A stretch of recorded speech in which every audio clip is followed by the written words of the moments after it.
Bismillahirrahmanirrahim. Assalamualaikum warahmatullahi wabarakatuh. Yang saya hormati Wakil Menteri Hukum Republik Indonesia Profesor Edi Hiarij, yang saya hormati Ketua Umum PP PD SKJI tahun 2022-2025 Profesor Andi Jaya Langkara Tandra, yang saya hormati Ketua Umum terpilih PP PD SKJI tahun 2025-2028 Dr. Agung Frianto, saudara-saudara pimpinan lembaga pimpinan tinggi dan saudara-saudara yang mewakili kepala badan pemerintahan yang hadir pada kesempatan ini, para guru besar senior yang hadir pada kesempatan ini, Profesor Adrianus Ilyas Tameliala, dan juga senior saya di Fakultas Hukum UI, Ibu Profesor Hakristuti Hakrisnowo, para guru besar Fakultas Hukum Universitas Indonesia, para guru besar dan akademisi, para dokter spesialis kejiwaan, para praktisi hukum, dan sahabat-sahabat dari Fakultas Kedokteran dan Fakultas Hukum Universitas Indonesia, serta hadirin dan hadirat yang saya muliakan. Pertama-tama, izinkanlah saya menyampaikan ucapan selamat atas terselenggaranya forum The First Innovative Mental Health Practices in Criminal Law Talk.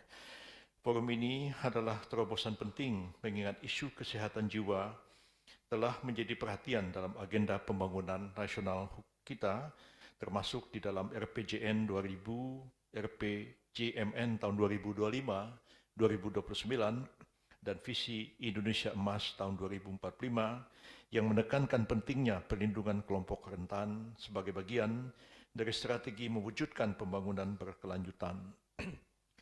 Upaya ini membutuhkan kolaborasi lintas sektor, dan forum ini telah menghadirkan peranan lintas profesi, yaitu para dokter, psikiater, ahli hukum, ahli pemasyarakatan, kriminolog, dan para pembuat kebijakan. Semua berkumpul dengan satu tujuan, yaitu memastikan bahwa orang dengan gangguan jiwa atau ODGJ yang berhadapan dengan masalah hukum tetap harus mendapatkan perlindungan hak asasi manusia secara penuh dan tidak boleh didiskriminasikan sesama kelompok-kelompok yang lain. Hadirin yang saya muliakan, negara hukum kita tidak boleh berhenti pada kesetaraan formal belaka. Pasal 28I ayat 2 Undang-Undang Dasar Negara Republik Indonesia tahun 45 menegaskan bahwa setiap orang bebas dari perlakuan yang bersifat diskriminatif atas dasar apapun dan berhak mendapatkan perlindungan terhadap perlakuan yang bebas dari sifat diskriminatif itu.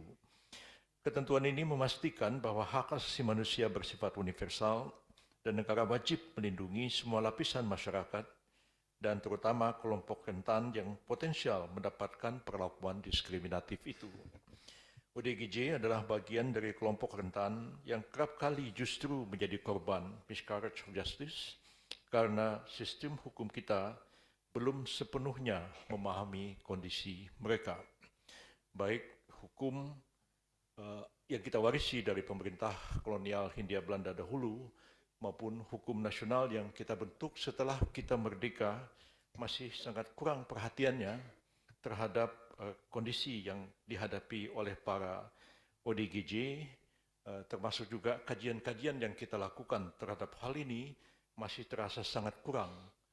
Misalnya, bagaimana perspektif dari hukum adat dalam memperlakukan mereka yang tergolong ke dalam kelompok ODGJ ini, dan juga tidak banyak perhatian dilakukan untuk mengkaji kaidah-kaidah hukum Islam yang sebetulnya kalau saya pelajari sangat-sangat detail membicarakan ODGJ ini, karena terkait dengan status hukum orang yang dapat dimintakan pertanggungjawab, bukan hanya pertanggungjawab di dunia ini, bahkan hukum Islam membahasnya sampai kepada pertanggungjawaban di akhirat nanti. Ditanyakan orang kepada Nabi, siapakah yang dapat digolongkan sebagai kelompok mukallif, orang yang dibebani hak dan kewajiban dan bertanggung jawab. Nabi menjelaskan dan kemudian mengatakan ada 3 kelompok yang dikecualikan. Pertama adalah anak-anak sampai dia dewasa, orang tidur sampai dia bangun, dan orang yang ada gangguan jiwa sampai dia hidup normal kembali. Dan terhadap orang-orang yang ada gangguan jiwa itu, dalam hukum pidana Islam rupanya dibedakan dalam beberapa kategori, tapi ada dua kelompok besar. Orang yang mengalami gangguan jiwa permanen dan orang yang mengalami gangguan jiwa yang sewaktu-waktu. Kadang-kadang normal, kadang-kadang ada gangguan kejiwaan. Kalau orang yang sepenuhnya mengalami gangguan jiwa permanen, maka dia dibebaskan dari kelompok orang mukallaf yang bertanggung jawab. Ya, kalau dia melakukan tindak pidana, maka dia tidak dapat dimintakan pertanggungjawaban jawab atas tindak pidana yang dilakukannya. Tapi orang yang sewaktu-waktu mengalami gangguan jiwa, sewaktu-waktu normal, dia dapat dipidana, tetapi hal itu harus dipertimbangkan sebagai faktor yang meringankan dari tindak pidana yang dilakukannya. Lalu oleh karena kaidah hukum Islam dalam hal kasus pembunuhan misalnya, pembunuhan itu hanya ada 3 alternatif. Orang itu dijatuhi hukuman mati, atas si pelaku itu atas tuntutan dari ahli waris orang yang terbunuh, atau orang itu dimaafkan oleh para ahli warisnya, atau orang itu dimintakan untuk membayar diat atau membayar ganti rugi. Dalam hadis disebutkan bahwa terhadap orang yang mengalami gangguan jiwa yang melakukan pembunuhan terhadap orang lain, kalau dia permanen sakit jiwanya, dia tidak bisa dituntut pidana. Kalau dia tidak permanen, dapat dipidanakan, tapi tidak dapat dijatuhkan pidana diat, pidana qisas atau pidana hukuman mati. Tetapi, nah, ini sesuatu yang menarik. Saya baca-baca kaidah-kaidah hukum Islam mengatakan bahwa meskipun orang yang ada gangguan jiwa itu tidak dapat dimintakan pertanggungjawaban hukum, tetapi keluarganya bertanggung jawab atas apa yang dilakukannya.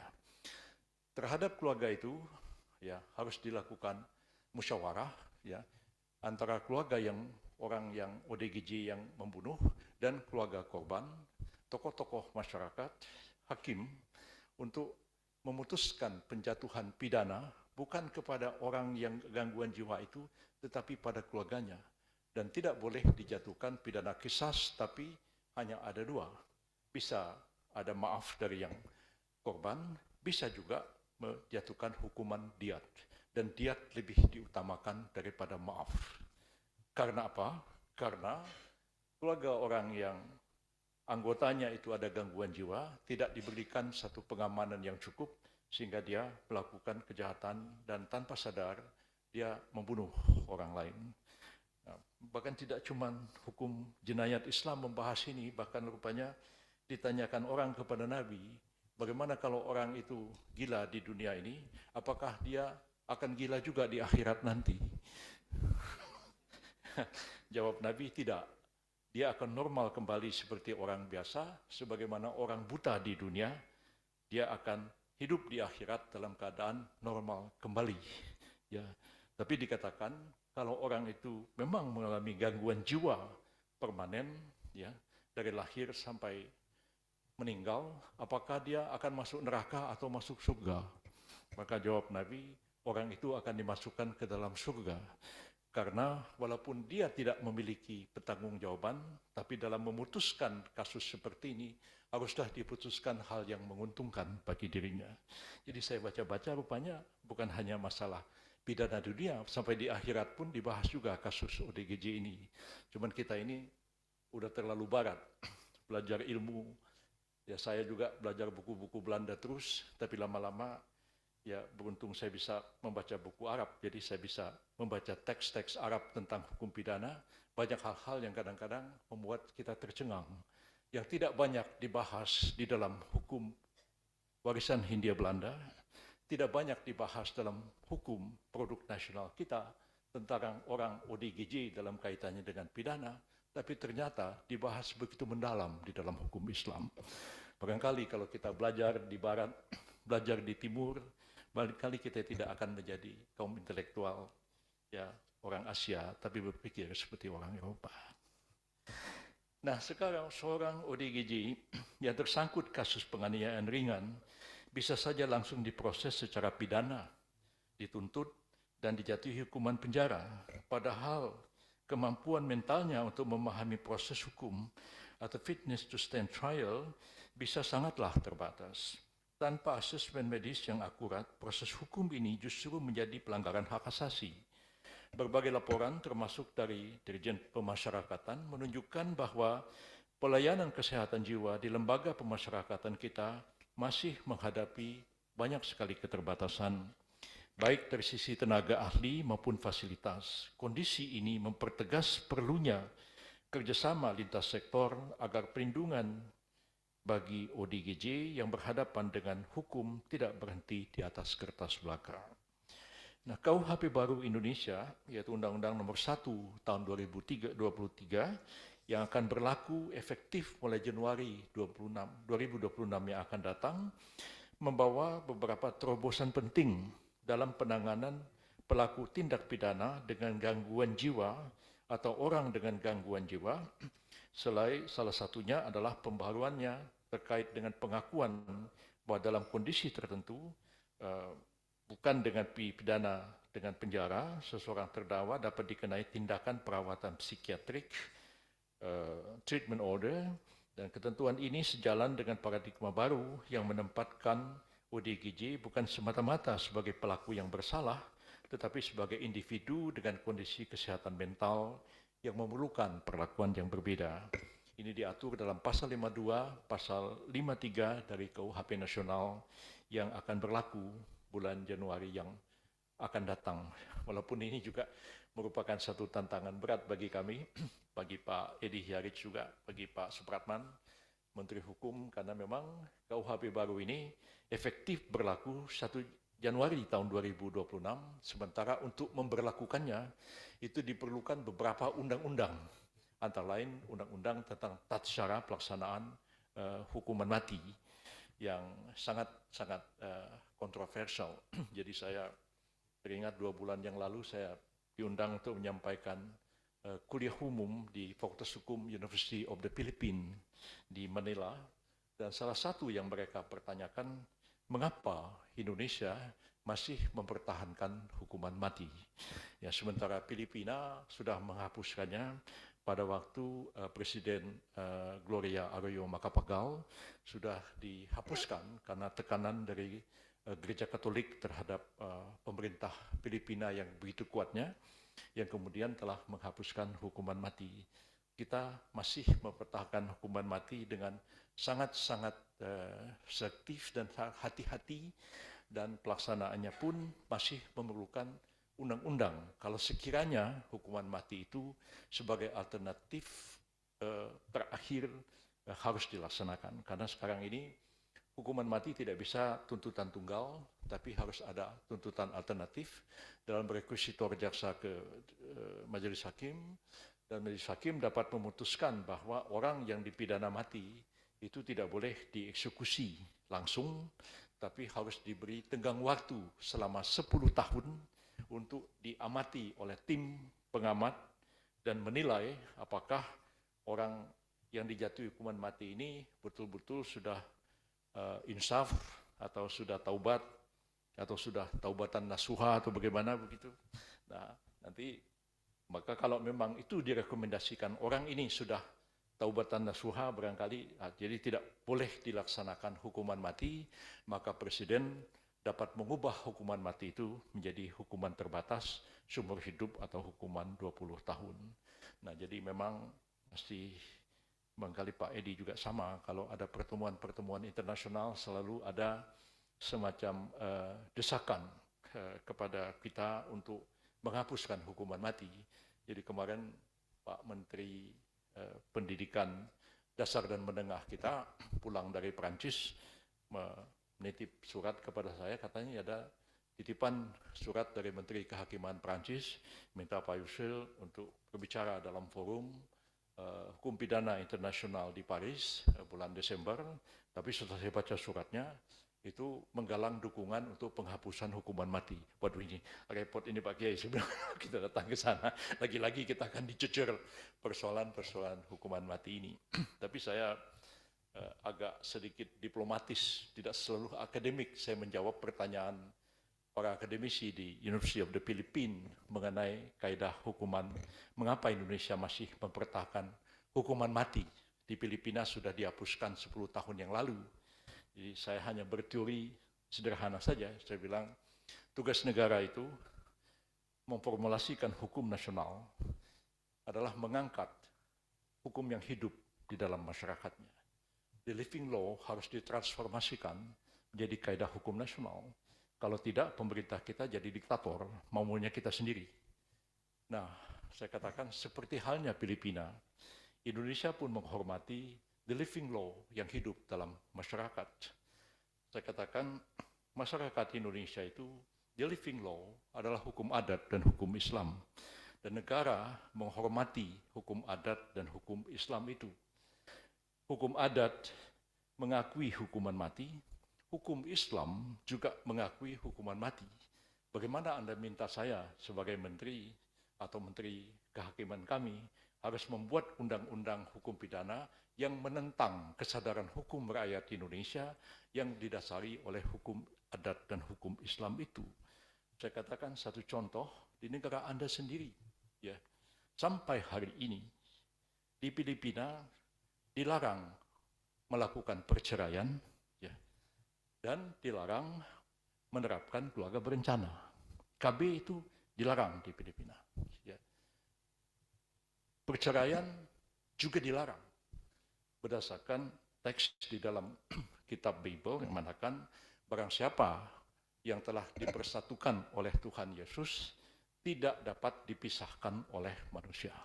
Yang ada annulment dalam hukum perkawinan Filipina, tapi perceraian tidak ada. Mengapa saya katakan? Karena hukum kanonik Gereja Katolik ya, begitu kuatnya mempengaruhi alam pikiran orang Filipina dan menjadi kesadaran hukum rakyat Filipina, maka pada waktu zamannya Arroyo jadi presiden, Senat Filipina mensahkan undang-undang keluarga berencana, diveto sama Arroyo. Batal undang-undang. Dia kan kayak Amerika. Diveto sama presiden, gagal. Mengapa Arroyo memveto itu? Karena dia tidak mau berurusan dengan para kardinal dan para uskup yang begitu kuat pengaruhnya pada masyarakat Filipina. Jadi setelah saya jelaskan gitu, baru akademisinya itu agak manggut-manggut begitu. Saya pikir saya ini akademisi atau diplomat nih, meyakinkan mereka ini pada akhirnya, oh ya, mereka mengerti.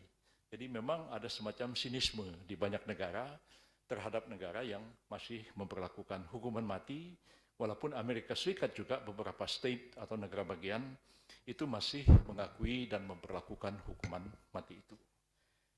Nah, sejalan dengan undang itu, Undang-Undang Nomor 17 Tahun 2023 tentang kesehatan jiwa juga menegaskan kembali pentingnya perlindungan hak atas kesehatan mental sebagai bagian integral dari hak atas kesehatan secara umum, diatur dalam pasal 73, 76 Undang-Undang 17 tahun 2023. Hal ini merefleksikan pergeseran kebijakan menuju pendekatan berbasis HAM, konsisten dengan prinsip dari United Nations Principles for Protection of Persons with Mental Illness and the Improvement of Mental Health Care, MI Principles tahun 1991, serta Convention on the Right of Persons with Disabilities atau CRPD tahun 2006 yang telah diratifikasi oleh pemerintah kita dan DPR melalui Undang-Undang Nomor 19 tahun 2011.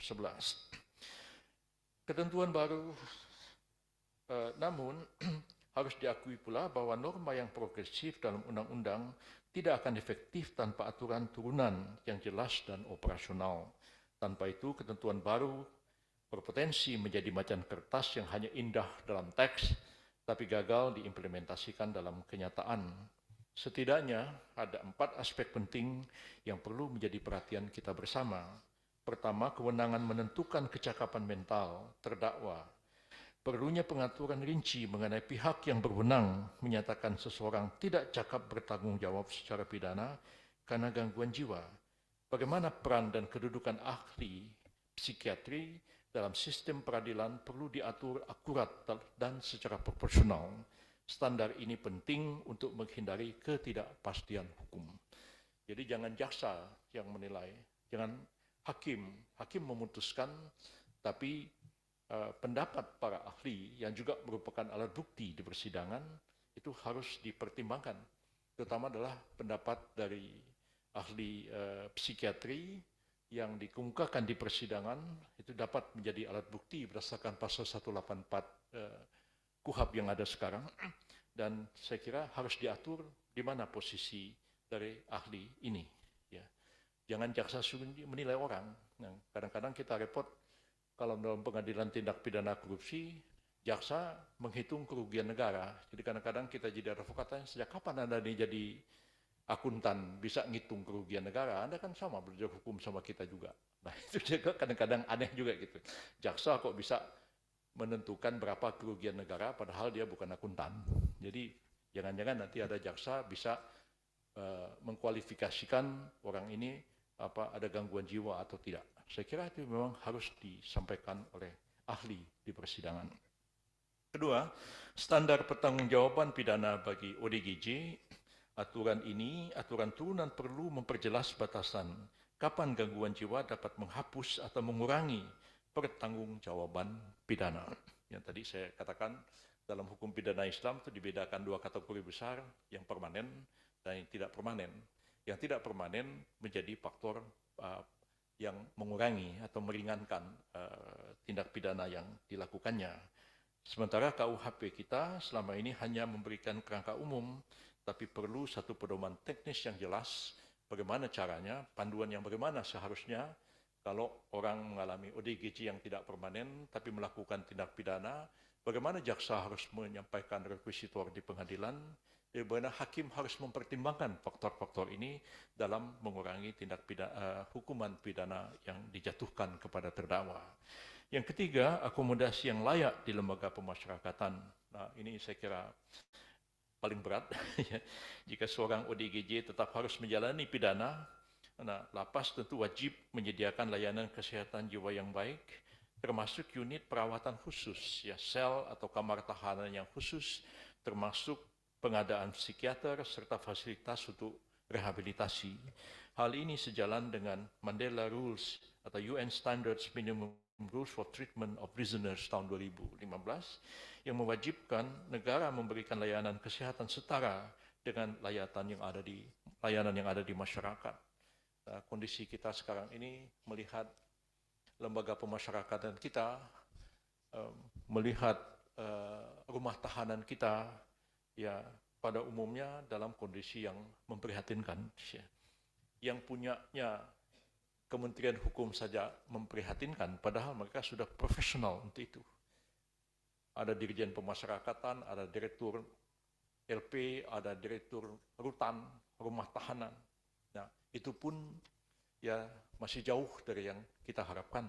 Apalagi ya setelah sekarang ini dipisahkan kewenangan itu untuk penahanan dan penyimpanan barang bukti dari Kementerian Hukum Pak Edi ini kepada jaksa dan kepada polisi.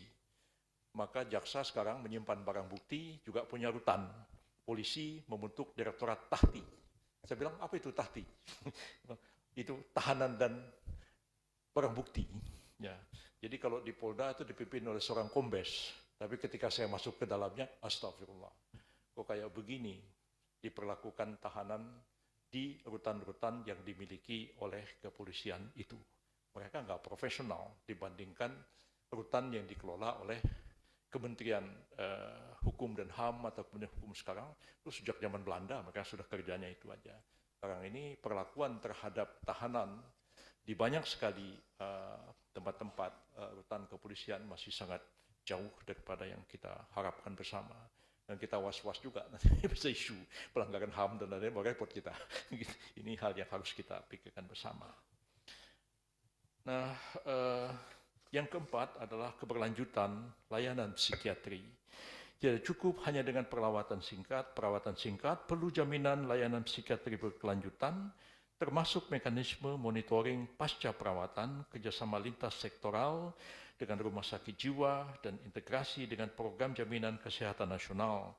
Jika tidak, risiko residivisme dan pelanggaran HAM akan tetap tinggi terhadap ODGJ ini. Dan dari keempat aspek ini terlihat bahwa sinergi interdisipliner adalah kunci bagi kita semua. Hukum tidak bisa berjalan sendiri tanpa ilmu kedokteran jiwa. Begitu pula kedokteran jiwa memerlukan legitimasi hukum agar intervensinya sah secara yuridis. Kerjasama antara Kementerian Hukum, Kementerian HAM, Kementerian Kesehatan, Mahkamah Agung, Kejaksaan, Kepolisian, dan lain-lain, serta organisasi profesi psikiatri menjadi syarat yang mutlak untuk kita lakukan bersama. Tanpa kolaborasi itu, cita-cita KUHP baru untuk menghadirkan sistem hukum pidana yang lebih manusiawi dan berkeadilan sosial akan sulit untuk kita wujudkan. Hadirin yang saya muliakan, dalam ilmu hukum tata negara kita mengenal konsep Declaration of Incapacity, yakni deklarasi resmi bahwa seseorang pejabat publik, khususnya presiden, tidak mampu menjalankan tugasnya karena alasan kesehatan fisik maupun kesehatan mental. Secara ideal, aturan ini dirancang untuk melindungi stabilitas pemerintahan ketika seseorang pejabat, khususnya presiden, masih hidup tapi tidak mampu melaksanakan kewajibannya. Itu diatur di dalam konstitusi kita. Presiden itu mangkat, berhenti atau tidak mampu menjalankan tugas dan kewajibannya, maka dia digantikan oleh wakil presiden sampai habis waktunya. Namun sejarah mencatat bahwa mekanisme ini sering disalahgunakan menjadi alat politik. Nah, karena itu kita harus berhati-hati, tetap jernih melihat persoalan ini dan tetap adil di dalam penerapannya. Kita bisa belajar misalnya dari kasus Presiden Ekuador Abdallah Bucaram yang pada tahun 1997 dia terpilih melalui pemilu yang sah, tapi hanya 6 bulan berkuasa. Ia dikritik karena kebijakannya yang tidak efektif, ditambah gaya kepemimpinannya yang sangat flamboyan dan dianggap tidak pantas di tengah-tengah masyarakat yang masih hidup dalam sebuah kekurangan dan kemiskinan. Keadaan tersebut terjadi dalam kondisi hubungan yang antagonistik dengan parlemen. Bucaram dikenal sebagai el loco atau orang gila dalam bahasa Spanyol karena perilakunya yang eksentrik, seperti menyanyi dan menari di acara publik, gaya flamboyan dan ucapan kasar akhirnya hanya menjabat 6 bulan dan setelah itu diturunkan dari jabatannya walaupun dia memenangkan suara secara mayoritas di atas 50%. Nah, banyak hal ini bisa terjadi juga ya pada presiden banyak negara akhir-akhir ini. Pada 6 Februari 1997, Kongres Ekuador memvoting untuk menyatakan Bucaram mentally incapacitated. Jadi dia dianggap tidak secara mental tidak punya kapasitas untuk menjabat presiden. Tapi apa yang dilakukan oleh Kongres Ekuador itu tidak didukung oleh bukti medis yang kuat. Meskipun tidak ada diagnosis resmi gangguan jiwa, ini lebih didasarkan pada penilaian. Dianggap oleh anggota Kongres perilakunya itu seperti perilaku orang yang tidak normal. Nah, ini kan bisa jadi masalah juga kalau diterapkan pada kita ya.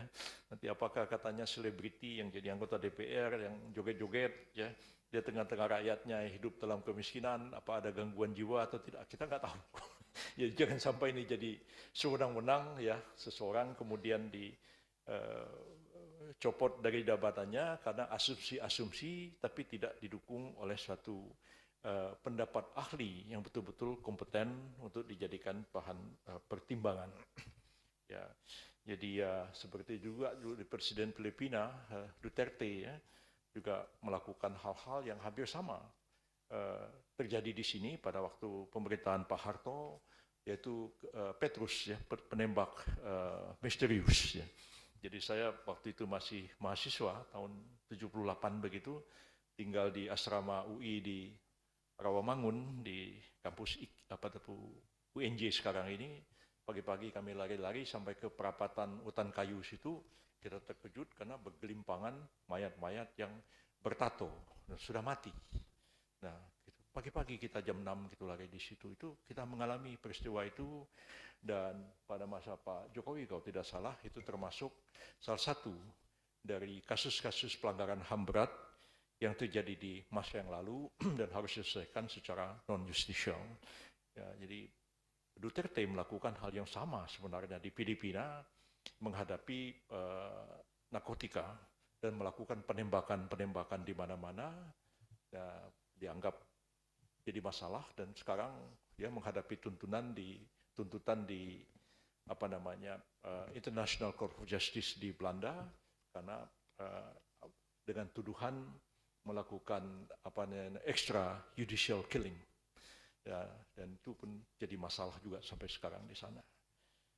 Nah, inilah hal yang terjadi di beberapa negara yang mudah-mudahan itu tidak terjadi di negara kita ini. Ya, seseorang terpaksa harus diberhentikan dari jabatannya dengan dugaan ada kelainan kejiwaan, tapi sebenarnya tidak didukung oleh satu pendapat ahli tentang hal itu. Bisa iya negatif, bisa juga sebaliknya, seperti kasus pengalaman Presiden Abdurrahman Wahid, ya, yang dicalonkan menjadi presiden, disahkan oleh Pak Amin Rais, Ketua MPR pada waktu itu, dan dianggap telah memenuhi segala persyaratan yang diatur dalam TAP MPR tentang syarat-syarat menjadi presiden, tanpa ada selembar pun tes kesehatan yang dijalani oleh calon presiden Abdurrahman Wahid pada waktu itu.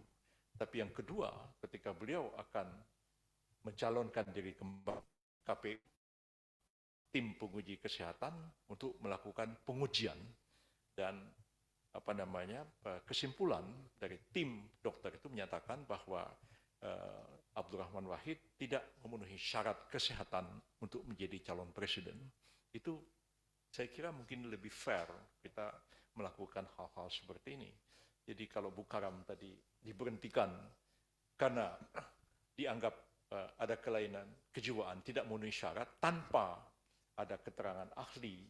Sebaliknya juga Abdurrahman Wahid dipilih sebagai presiden, dinyatakan oleh pimpinan MPR memenuhi segala persyaratan tanpa didukung oleh ahli yang melakukan pengujian kesehatan atas calon presiden pada waktu itu. Nah, jadi saya berpikir bahwa yang paling penting bagi kita semua, kita membahas segala sesuatunya dalam pertemuan sekarang dari segala disiplin ilmu, dan kita memikirkan supaya KUHP dilaksanakan, KUHP baru dilaksanakan Januari 2026, maka kita sudah siap dengan apa yang harus kita lakukan, terutama di kalangan ahli psikiatri yang juga akan mendukung pelaksanaan dari KUHP baru. Dan mumpung sekarang ini Pak Edi juga kan sedang membahas KUHP, ya, barangkali juga ada hasil dari pertemuan kita ini yang dapat nanti disampaikan kepada DPR yang sekarang sedang membahas rancangan undang-undang Kitab Hukum Acara Pidana. Ya, kalau sekiranya ada pengaturan-pengaturan yang masih kurang jelas dan tegas, di mana peran dari para psikiatri dalam proses persidangan pidana. Dan saya kira itu lebih banyak diatur di dalam hukum acara daripada di dalam hukum materialnya. Dan pertemuan ini tentu kami anggap sangat penting untuk membangun hukum yang lebih baik di masa depan. Itulah pokok-pokok sambutan yang dapat saya sampaikan. Mudah-mudahan ada manfaatnya bagi kita bersama, dan saya mohon maaf atas segala kekurangan dalam penyampaian ini. Barakallahu li wa lakum. Wassalamualaikum warahmatullahi wabarakatuh. Terima kasih Prof. Yusril atas sambutannya yang begitu inspiratif.